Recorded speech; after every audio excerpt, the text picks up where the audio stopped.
Buenos días. Dios les bendiga.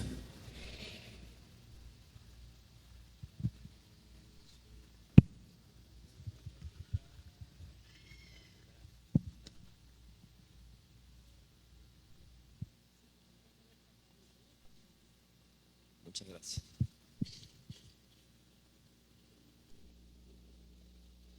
Que mis hermanos, yo quiero invitarles a ponerse de pie en la lectura, por favor. Y vamos a leer la palabra del Señor. La lectura está en el libro de Lucas, capítulo 10, búsquelo en su Biblia, el versículo 25 hasta el 37. Sé que en otras oportunidades usted ha escuchado este mensaje. Y dice la palabra, gloria a Dios. Y aquí un intérprete de la ley se levantó y dijo para probarle: Maestro, ¿haciendo qué cosa heredaré la vida eterna? Él le dijo: ¿Qué está escrito en la ley? ¿Cómo lees? Aquel respondió, dijo: amarás al Señor tu Dios con todo tu corazón y con toda tu alma y con todas tus fuerzas y con toda tu mente, y a tu prójimo como a ti mismo. Y él le dijo: bien has respondido, haz esto y vivirás. Pero él, queriendo justificarse a sí mismo, dijo a Jesús: ¿y quién es mi prójimo? Respondiendo Jesús dijo: un hombre descendía de Jerusalén a Jericó y cayó en manos de ladrones, los cuales le despojaron e hiriéndole se fueron dejándole medio muerto. Aconteció que descendió un sacerdote por aquel camino y viéndole pasó de largo. Asimismo un levita, llegando cerca de aquel lugar y viéndole, pasó de largo. Pero un samaritano que iba de camino vino cerca de él y viéndole fue movido a misericordia. Y acercándose, vendó sus heridas, echándole aceite y vino, y poniéndoles en su cabalgadura, lo llevó al mesón y cuidó de él. Otro día, al partir, sacó 2 denarios y los dio al mesero y dijo: cuídamele, y todo lo que gaste de más yo te lo pagaré cuando regrese.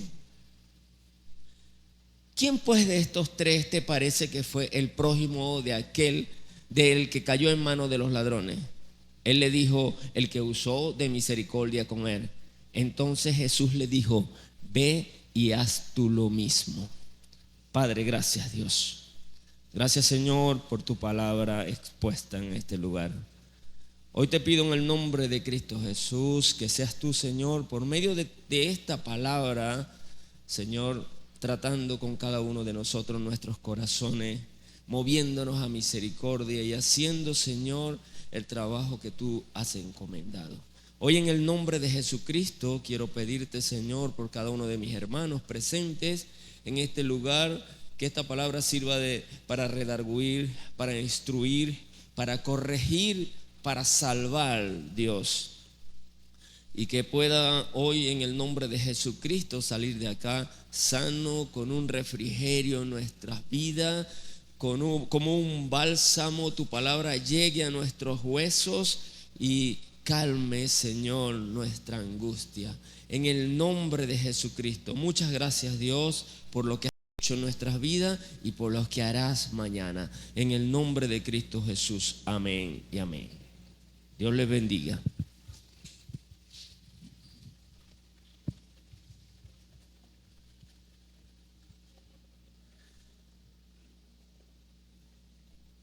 Hoy es un día especial porque hoy tenemos Santa Cena. Esto nos recuerda a nuestro Señor Jesucristo, la muerte, la resurrección, todo lo que hizo por nosotros. Hoy nosotros lo hacemos en memoria de Él. Y nos damos cuenta, entrando ya en contexto de lo que hoy vamos a hablar en este lugar, que esta palabra comienza con una pregunta. Y quiero más o menos hacerle entender hacerlo entrar en lo que estaba pasando en ese momento allí.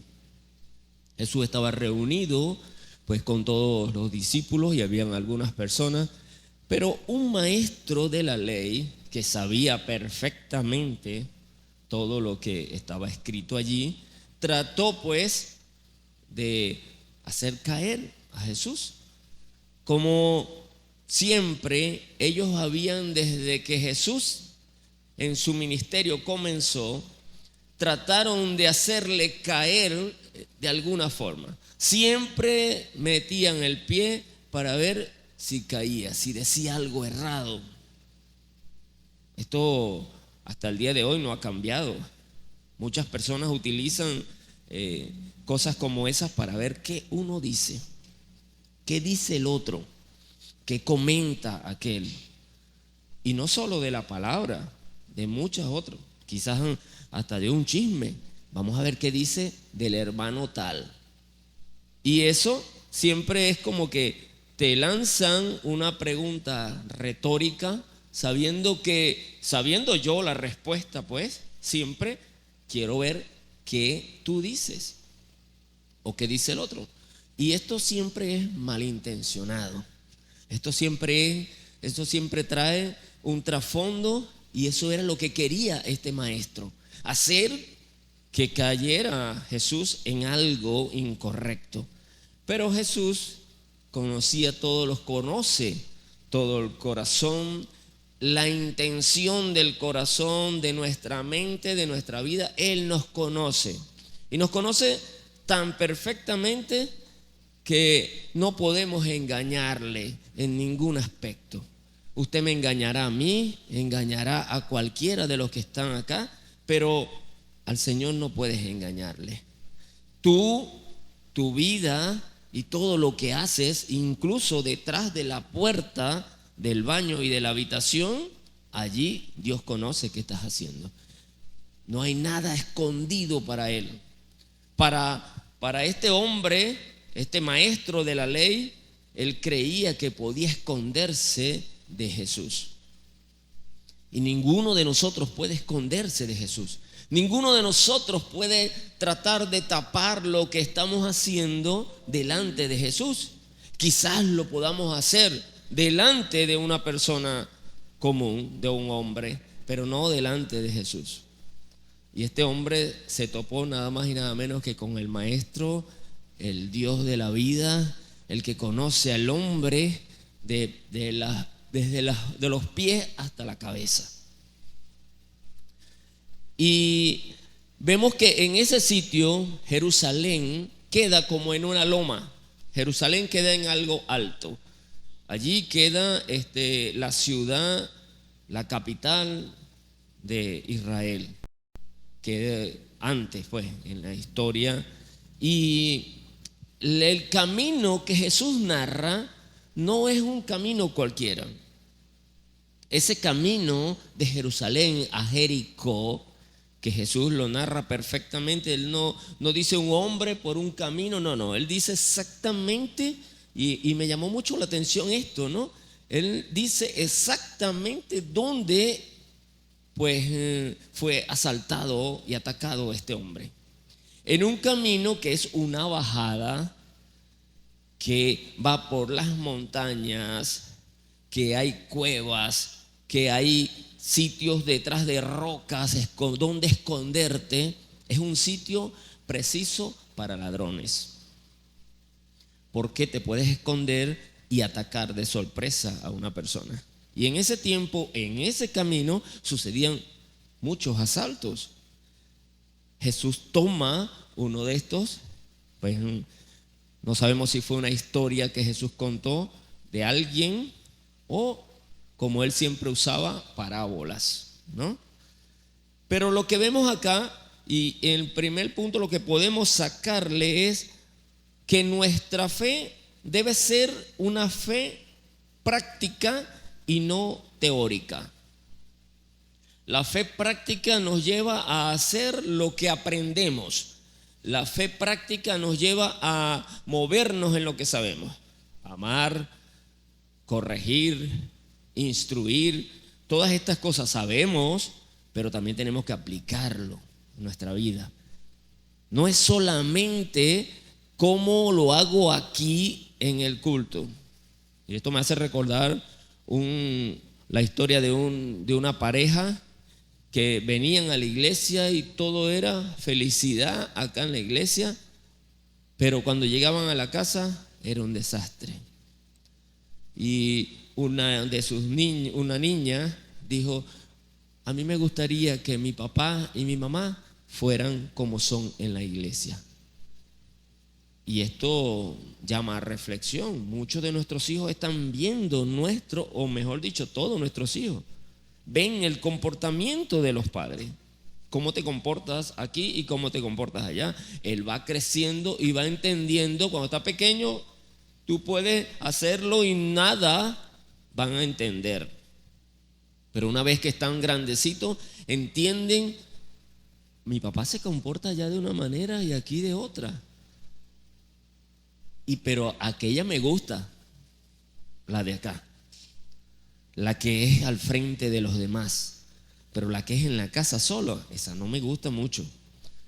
Y son niños que van creciendo con eso en la mente y van aprendiendo de nosotros. Recuerden que nosotros somos ejemplo de nuestros hijos hasta grandes, y tenemos que tener mucho cuidado con eso. Por eso hoy quiero que entendamos acerca de dos palabras que aprendí en estos días y que me gustaría que usted también las aprendiera. Son dos palabras. Una es ortodoxia, y creo que mi hermana la tiene allí. Sí, ortodoxia. Esta está formada por dos raíces en el hebreo. La ortodoxia, por ortos, que significa recto, sano, correcto, y doxa, que significa doctrina, creencia. Por lo tanto, la etimología de esta palabra significa tener una opinión correcta. Esto es, si usted sabe de la palabra, si usted conoce algún tema, usted lo conoce perfectamente, eso es ortodoxia. Pero la otra palabra que quiero que aprendan es ortopraxis. Y esta también deriva de dos raíces en el griego, que es orto, la misma, recto, sano, correcto, pero praxis, que es acción, práctica, conducta. Si unimos estas dos, vamos a tener un poco de mejor entendimiento en las cosas del Señor. Y ya vamos a ver por qué. Se refiere entonces a un conjunto de doctrina y opiniones o prácticas que se consideran correctas, verdaderas y oficiales dentro de una determinada doctrina o sistema de pensamiento. Esto es la ortopraxis. Vemos aquí que Jesús atacó directamente a la ortodoxia de esta persona, del maestro, y le ataca para no solo ver, porque él sí sabía, Jesús sabía que ellos estudiaban perfectamente la palabra, que estudiaban la ley, que la entendían, o sea, tenían una ortodoxia perfecta acerca de esta ley. Pero Jesús chequea su ortopraxis. ¿Por qué? Porque nos damos cuenta que Jesús le habla directamente. ¿Qué sabes tú de él? ¿Cómo la lees? ¿Cómo la interpretas? ¿Cómo tú entiendes lo que estás leyendo? Y usted ve la respuesta del hombre. Jesús le dice: eso está perfecto. Pero no quedó allí. El hombre quería como que justificarse, dice la palabra. Y aquí hoy sabemos y entendemos que todos tenemos una correcta enseñanza. Gracias al Señor por la sana doctrina de nuestra congregación. Porque usted sabe, y le aseguro que en esto no me voy a equivocar hoy. Usted conoce, y si alguno viene a hablarle de otra cosa, usted va inmediatamente, esto va a chocar con lo que usted sabe. O sea, con la ortodoxia que usted conoce. ¿Por qué? Porque usted ha escuchado. Pero, ¿qué tanto la practicas? ¿Qué tanto practicas lo que el Señor nos enseña? En el libro de Santiago 1:15 dice: pero sed hacedores de la palabra y no tan solamente oidores, engañándonos a nosotros mismos. Es la respuesta a lo que yo estaba hablando de que a Jesús no se le puede esconder nada. Nos engañamos nosotros mismos cuando creemos que acá pues puedo dar un ejemplo de lo que yo soy y en otro lado estoy poniendo en práctica lo que yo sé, lo que he aprendido. Y no solamente acerca de lo que hoy es el tema que nos reúne acá, que es la misericordia, porque yo quise colocarle a este tema de hoy cambiando la historia, porque no es solamente aprender, es poner en práctica lo que yo sé. Deberíamos ser un poco más lento en esta parte. ¿Y lento por qué? Porque quiero aprender todo, pero no pongo las cosas en orden. Si yo voy aprendiendo una cosa, la pongo en práctica y eso me hace crecer.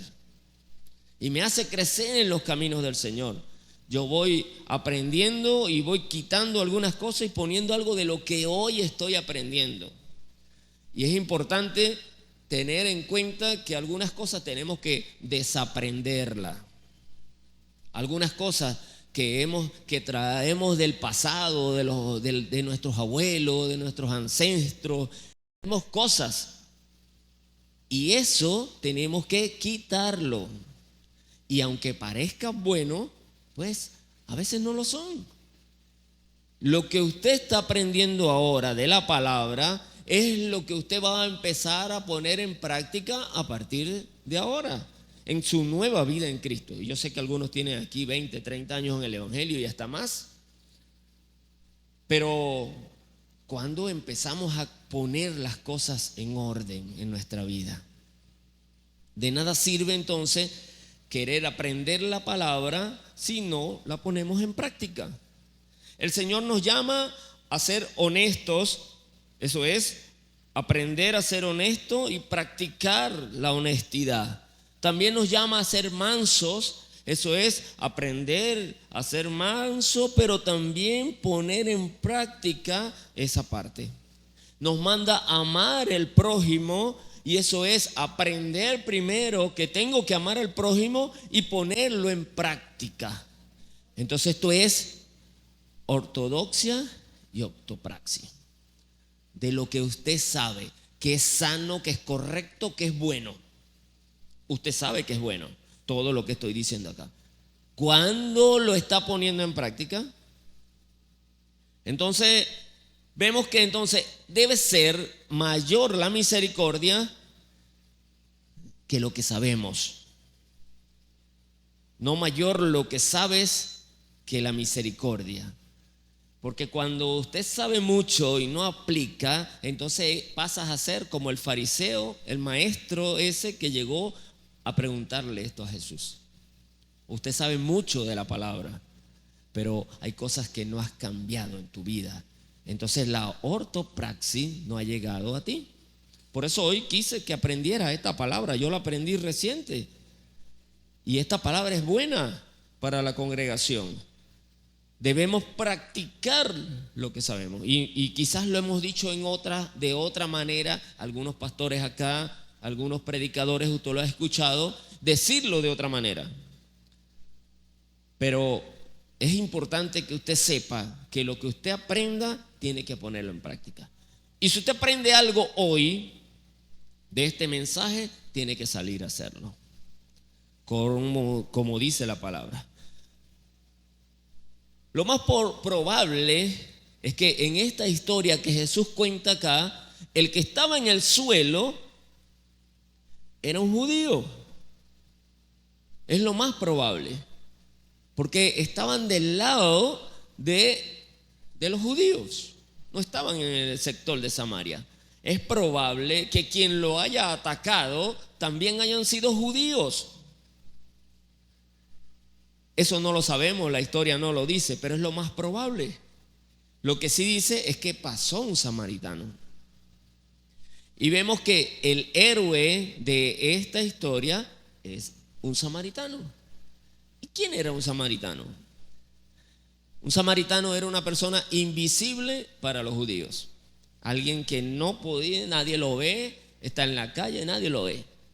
¿Cuántas personas invisibles hay para nosotros?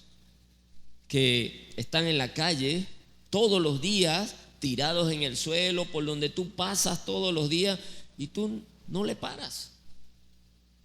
Hay personas que están en el suelo por tu camino, como aquel hombre del rico y Lázaro. Ese hombre era invisible, aunque le estaba estorbando porque estaba en la puerta, en la entrada de su casa. Pero hay muchas personas que son invisibles para nosotros. No nos importa lo que estén viviendo, no nos importa lo que están pasando, y tenemos que cambiar esto. Cuando la iglesia cristiana comenzó, sus inicios fueron de misericordia y amor hacia los demás. Y esto le dio un crecimiento importante a la congregación. Porque si usted lee el libro de los Hechos, nos damos cuenta que allí dice que la gente incluso vendía sus propiedades. Y ojo, no estoy mandando que usted venda nada. Estoy diciendo que debe tener más misericordia. Porque sí podemos dar. ¿Sabe qué da lástima? Que nosotros seamos 200, 300 personas y aquí tenemos una cesta de amor que no llega ni a la mitad los domingos. ¿Qué nos dice eso? ¿Qué lectura te está dando eso de la ortopraxis? Pero usted sabe que debe tener misericordia. Usted sabe que tiene que sentir el dolor de los demás, pero no te importa. Hay alguien invisible. Eso eran los samaritanos para los judíos. Para un judío, ese judío que pregunta allí quién es mi prójimo, él sabía quién era su prójimo. Cuando te vas a la original, la Biblia dice que el prójimo es el vecino. Eso es quien está a mi lado, quien está cerca. El original dice vecino. Entonces, tú entiendes que el que está a tu lado hoy, voltea a su lado, a su derecha y a su izquierda. Ese que está a su lado es su prójimo, es el que está cerca a usted. Ese es su prójimo, si no lo sabía. Entonces, a veces son invisibles para nosotros. Y me atrevo a decir que más del 50% de los que están a su lado, usted no sabe su nombre. Le aseguro, más del 50% del que está a su lado, de esta congregación, no sabe usted su nombre. Pero es su vecino, es su prójimo el que está sentado allí. Y ni siquiera lo conozco. Pero eso no solo pasa aquí en la iglesia. Eso también pasa allá en el barrio. Eso pasa en el edificio, y hoy se está viviendo en los sectores de lechería, por ejemplo. Puedo decir porque trabajo con esa gente allí. En un edificio, en un apartamento, no conocen al que está al lado. En esas residencias están aquí en su apartamento y el del lado no lo conocen. Eso es para allá, para lechería. Yo les puedo decir y se los puedo asegurar. Me ha tocado tener que taladrar en una pared que da con el vecino, y el vecino me dice: mire, ya va. No, es que yo no conozco si ese señor se va a molestar con eso. Yo no sé ni siquiera quién vive allí. Y yo me he quedado, pero si ese es su vecino. Deberían de tener una buena relación. Pero no hay ortopraxis. Porque sabemos y entendemos que debemos tratar bien al vecino. Dice que en tiempos de angustia, ¿qué dice la palabra? El vecino es como un hermano. Ese es el prójimo. Tu prójimo es como un hermano. Entonces, y tenemos que tratar, y nosotros a veces decidimos incluso a quién ayudar.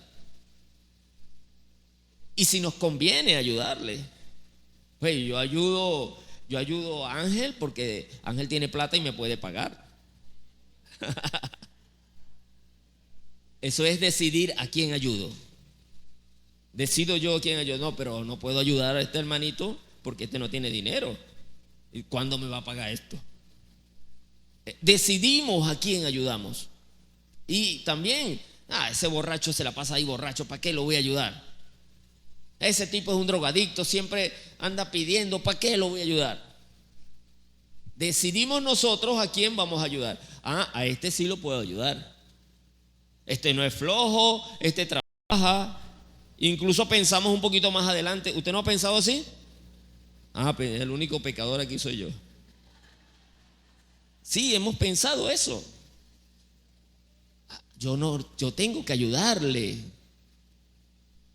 El libro de Mateo, capítulo 25, del 35 y el 36, dice: porque tuve hambre y me diste de comer, tuve sed y me diste de beber, fui forastero y me recogiste, estuve desnudo y me cubriste, enfermo y me visitaste, en la cárcel y viniste a mí. Usted se da cuenta que en esta lectura todo es afirmativo. Está afirmando todo lo que está diciendo. Estuve enfermo y viniste a visitarme. Esto es afirmando lo que debemos nosotros hacer. Y cuando usted lee el libro de Mateo un poquito más adelante, te das cuenta de que dice que la gente, los justos, ¿quiénes son los justos? Nosotros, los justos. Los justos preguntarán: ¿cuándo estuviste enfermo, Señor? ¿Cuándo estuviste preso? Eso dice el libro de Mateo más adelante. Entonces, no debemos seleccionar a quién vamos a ayudar o si vamos a ayudar a alguien. No importa si es alcohólico, drogadicto o un malviviente. No importa. Si usted tiene la oportunidad, hágalo. El libro de Lucas 6:36 dice: sé pues misericordioso como también nuestro Padre es misericordioso. El samaritano no pensó si ese hombre que estaba en el suelo era un judío. El samaritano no se puso a ver, ¿será que este es un judío? Había una diferencia en ellos. Y sabe que la ruptura también eran hermanos de la misma raza, pero la ruptura de ellos sucedió mucho tiempo atrás. Y hablando de esta historia, en el contexto en que estaban viviendo en ese momento del primer siglo, estamos hablando de que algunos 500 años atrás había sucedido una ruptura entre ellos, cuando se dividieron los dos reinos, el del norte y el del sur. La capital de uno quedó en Samaria y la capital del otro quedó en Jerusalén. Desde allí comenzó una cantidad de cosas que, bueno, estará para otro estudio bíblico. Pero es importante que usted sepa que había un choque entre estos dos hermanos. Se odiaban. El judío, su vecino, su prójimo era otro judío. Y es probable que usted también tenga aquí: mi prójimo es mi hermano, mi prójimo es nada más mi primo y mi familia. Esos son mis prójimos a quien yo tengo que ayudar. Es probable que también tengamos esta misma diferencia. Pero él no pensó en eso. Él no pensó si era o no era. Simplemente fue movido a misericordia. ¿Cuántas veces dejamos de ayudar a alguien que no me cae bien? Solamente porque no me cae bien, yo no lo ayudo. ¿Cuántas veces te ha pasado que esa persona es? Y esto hace que tú cierres tu corazón hacia esa persona. No debemos negar la ayuda. Entonces vemos a Jesús que cambió el mundo ayudando a otras personas, a los que más necesitaban. La palabra lo dice. Él vino a los más necesitados, a los que nadie le paraba, a los perdidos, a los enfermos. A eso vino Jesús, porque estaban abandonados totalmente en la sociedad. Y nosotros somos reflejos no de los abandonados, somos reflejos de los buenos samaritanos que tienen que ir a ayudar a los abandonados. Porque nosotros somos reflejos de Jesús. Jesús en nuestra vida debe ser mayor y crecer siempre en nuestra vida. Nuestro testimonio en la calle a veces no nos deja atraer nuevos creyentes o evangelizarle, porque tenemos un testimonio horrible, porque no lo hemos cambiado todavía, porque ese testimonio está echándonos broma todavía, porque ese carácter, esa forma de ser todavía está tratando contigo el Señor todavía, y ese testimonio no te deja traer a otra persona. ¿Cómo tú puedes ir a predicarle al prójimo, al vecino, al que está al lado, al que está por ahí cerca, si te conoce perfectamente quién eres? Si sabes quién eres, si sabes cómo actúas tú en la calle. Ese testimonio que tú tienes no permite que otros lleguen, porque incluso esta es una frase que se escucha mucho y lo utilizan como un pretexto obvio. Para ser evangélico como ese, prefiero no serlo. ¿Ve cómo usted está dañando el testimonio de Jesús?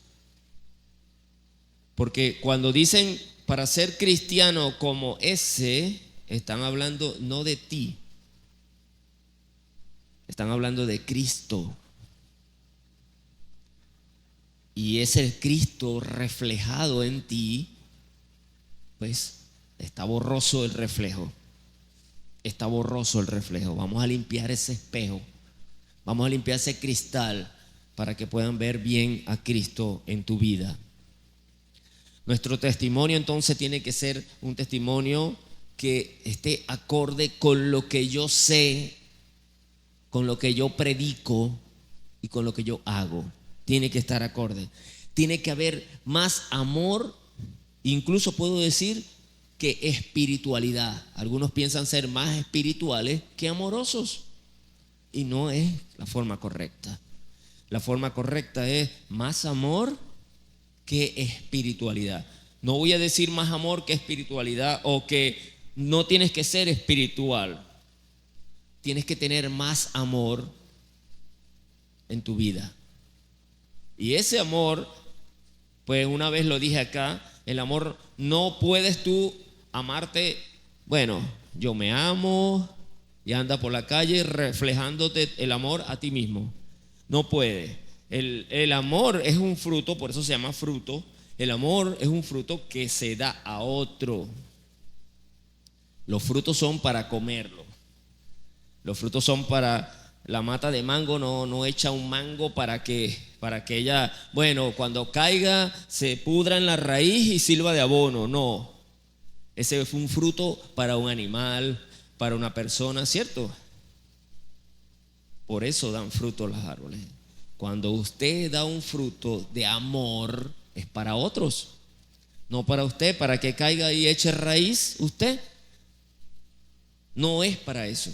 Entonces, más amor que espiritualidad.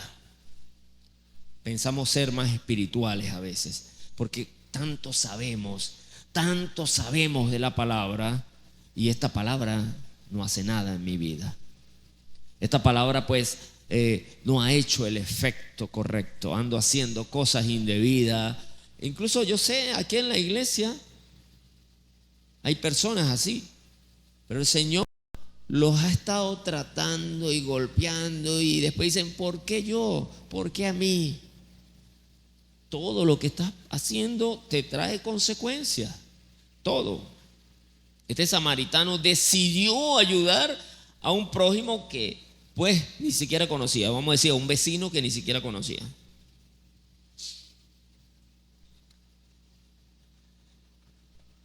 Y hay algo importante en esta narrativa, y es que el samaritano utilizó aceite y vino, algo muy costoso para la época, algo que tenía valor y que se debía usar en casos incluso no era como ahora el vino para tomar, no, el vino era medicinal, el aceite era medicinal y cada una de estas cosas tienen un significado importante en la vida de las personas.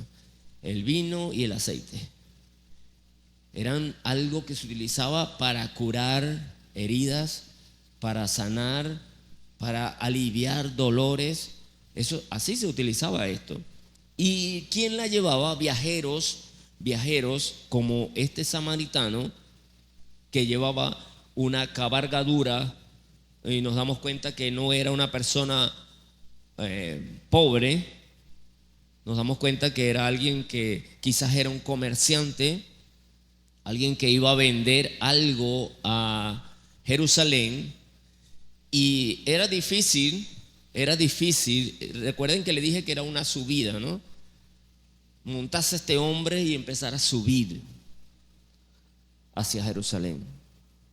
Lo recogió y lo montó en la cabalgadura y empezó a subir. Lo otro que notamos es que los otros dos hombres venían de Jerusalén, o sea, venían bajando. No quiero justificar, la palabra no justifica a nadie allí. Pero este hombre lo montó en su cabalgadura. Quizás le quitó tiempo. ¿Cuántas veces le hemos dado o dedicado un tiempo a alguien? ¿Desde cuándo no le dedicas tiempo a tu prójimo, a tu hermano? ¿Desde cuándo no le dedicas tiempo? Este hombre es algo importante, el samaritano, y yo veo al samaritano como a Jesús. Jesús vino para sanarnos a nosotros, a los que estamos heridos, al pueblo. Jesús vino hacia nosotros también, como el samaritano, sin preguntar nada, sin decir nada, simplemente nos curó y nos llevó al mesón. Como hizo este hombre, lo llevó hasta ese hotel hoy día y allí pagó. Es importante también resaltar que después que salió de allí, no dice cuántos días estuvo allí hospedado, pero obviamente lo estaba atendiendo y eso tiene un costo. Pero vemos que al final paga 2 denarios, que un denario era un día de trabajo de alguien, y él paga 2 días por si acaso. Y si hay algo más, si no se levanta en esos 2 días, si todavía está herido y no puede valerse por sí mismo, yo te pago. Eso nos recuerda a alguien que se fue y dijo, vengo por nosotros, vengo por ustedes, y es Cristo Jesús. Cristo Jesús dejó al Espíritu Santo para que nos atendiera, y si algo, Él viene después a buscarnos y va a venir por su iglesia, por cada uno de los que esté haciendo su voluntad. ¿Está haciendo usted su voluntad? Entonces hay que ver, hay que salir a cambiar el día a alguien. Tenemos que ser reflejo del amor de Jesucristo. En el libro de Juan, capítulo 15, versículo 12, dice: y este es mi mandamiento, dice Jesús, que os améis unos a otros como yo os he amado. Mira la forma como Jesús pues nos lleva a el punto de que tenemos que amar al prójimo como Él nos ama, como Él nos amó. Dio su vida en la cruz. ¿Cuántos se sienten amados por Dios acá? Se sienten así amados. Ahora, ¿cuántos lo merecen? Levante la mano el que merece el amor de Jesús. Bueno, esos tres nada más. Yo no merezco el amor de Jesús. Ninguno de nosotros merecemos el amor de Jesús. Aún así, Él nos ama. ¿Por qué? Cuando usted dice merezco el amor de Jesús, se está justificando usted mismo, diciendo sí, yo soy bueno. No merecemos el amor de Jesús. No merecemos que haya muerto en la cruz por nosotros. No lo merecemos. Aún así nos ama.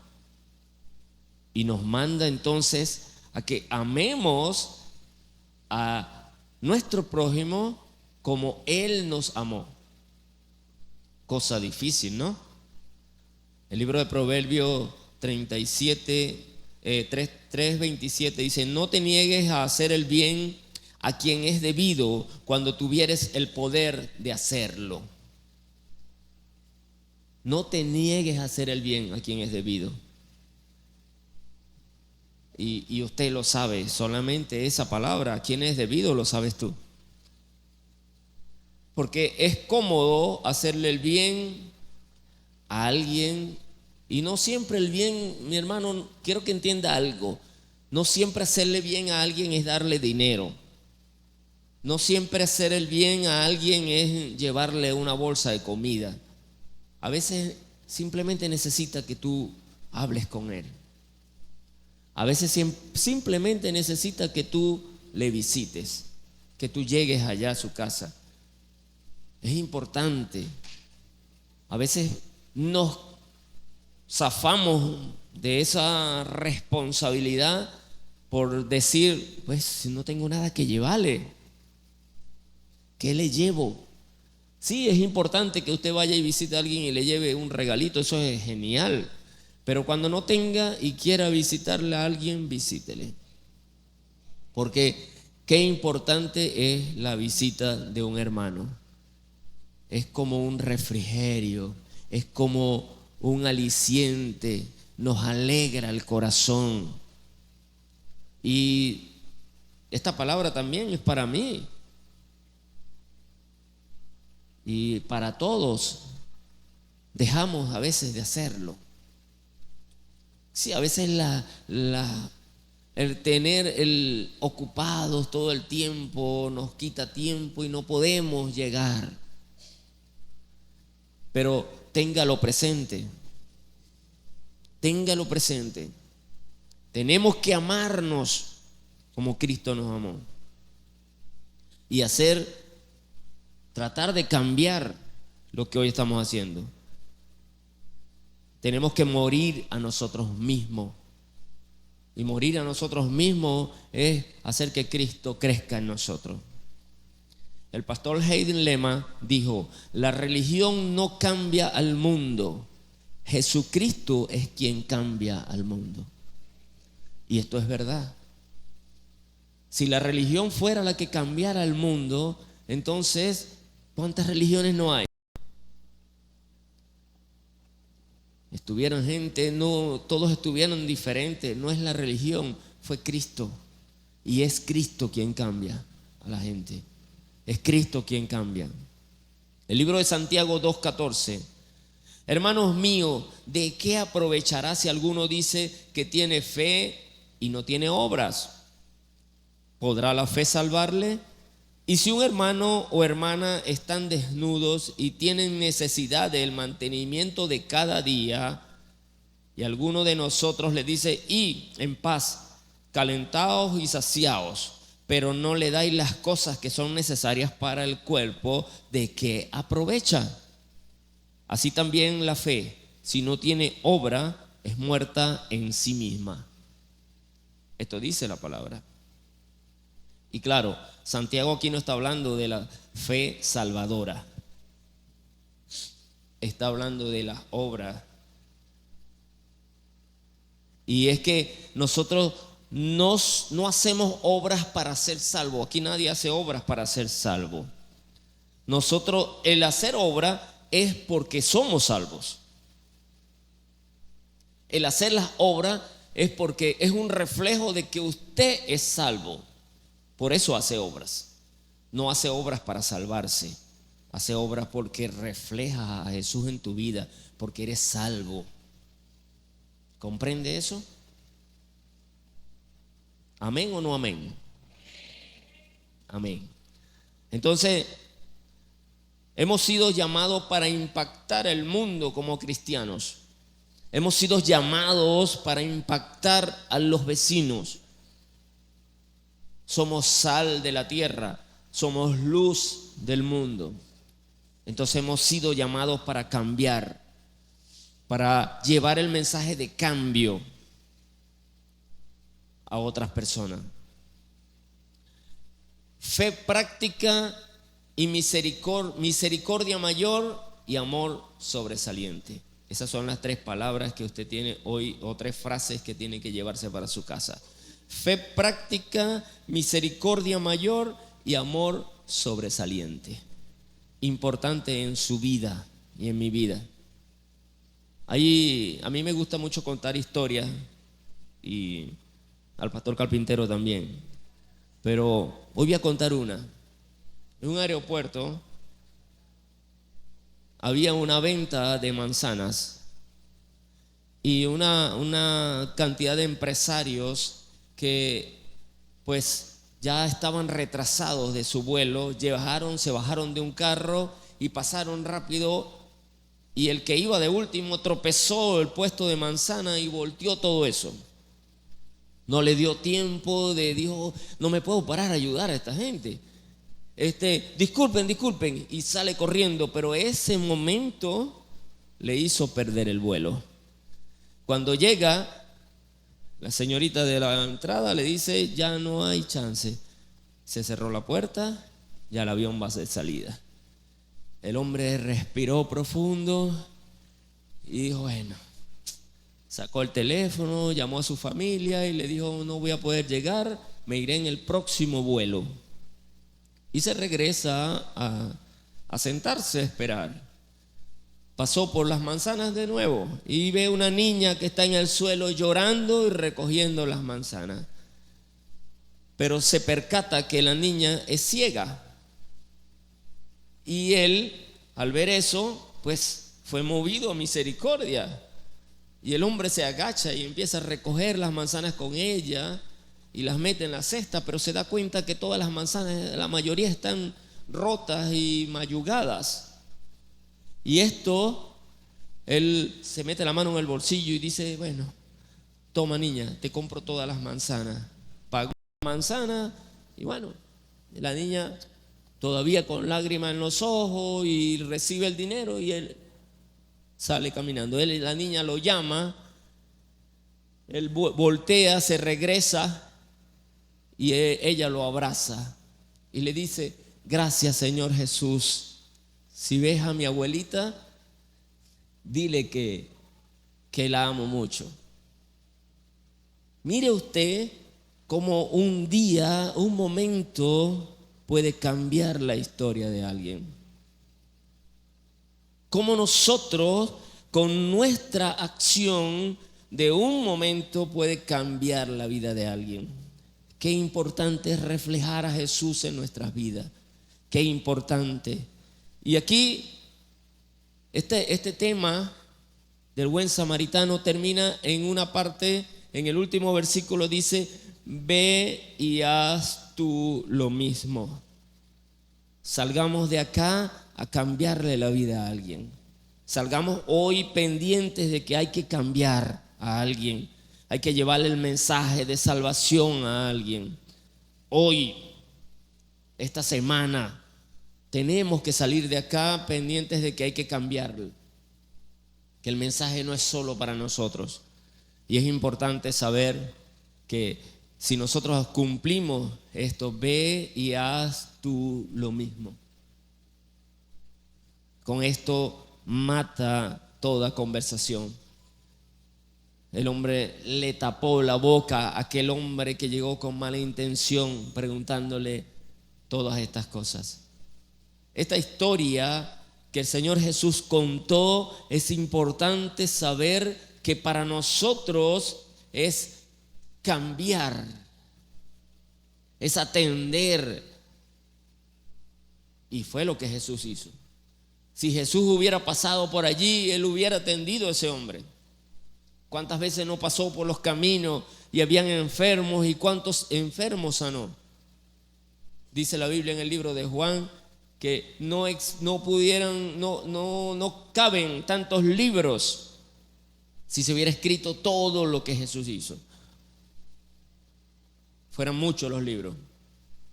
Por eso hoy, mis hermanos, qué importante es que nosotros entendamos que la ortopraxis de lo que sabemos tenemos que aplicarla.